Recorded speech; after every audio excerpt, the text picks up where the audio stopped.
Hello from inside your inbox. My name is Andrew Rodriguez Calderon. I'm a design companion, journalist, and educator. And this is Something in Common, the newsletter where we explore what we know and how it moves inside of us and between us. It's actually the inaugural episode of Something in Common, so I'm both a little nervous and excited. I wanted to kick off with something that I'm calling In Brief for the time being. It's where I sit with one question about how we experience information from one perspective. So, for this week's question, I was really curious to learn more about what outsourcing our thinking to AI does to us. And the perspective is cognitive science. There have been a lot of studies bopping around where people are trying to make sense of how using AI reshapes the way that we think, we feel, our social judgments. I ended up picking one study in particular out of the University of Pennsylvania. The key takeaways are that it's becoming abundantly clear that AI as a system reshapes our thinking and our emotions, it affects our judgments, and it seamlessly guides our thoughts, feelings, and behavior. In the experiment that the researchers conducted, they found that most people tended to accept AI generated answers without exercising their own judgment and felt more confident in their responses than people who did not use AI. At the same time, the researchers were encouraged to see that they could get people to override their reliance on AI with either a small reward for correct answers or with immediate feedback on wrong and right answers. The thing that really stood out to me is that, as we can see and as we probably know from our own lives, we have a propensity to use AI whenever it's presented to us.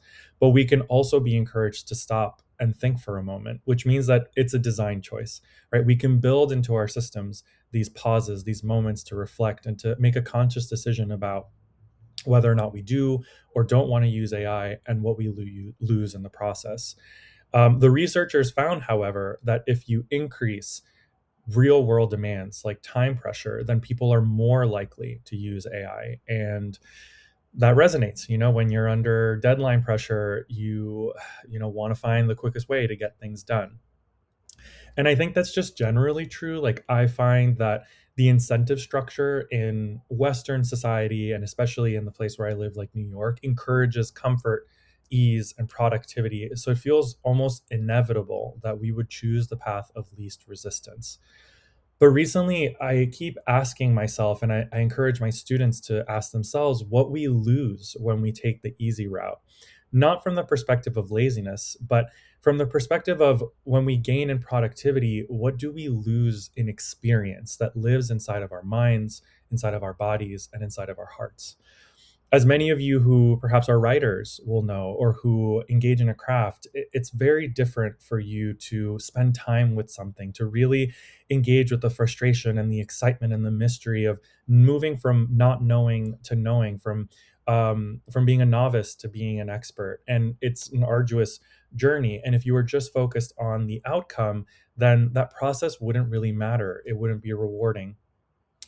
The thing is that if we keep doing that, if we keep outsourcing, then that also means that it's easier to automate because that experience doesn't live inside of you. You don't take those skills with you. All that said, one of the things that stood out to me in the study that I was a little skeptical about is that the questions that folks were asked were primarily logic and reasoning questions. And I don't think I have to tell you that those are questions that most people do not enjoy answering. So I'm not surprised that people would want to outsource answering those questions. And that kind of brings up my main curiosity, and it's something that I want to leave with you and that I'm hoping to continue exploring in Something in Common. The researchers used this term that I really enjoyed called cognitive ecology.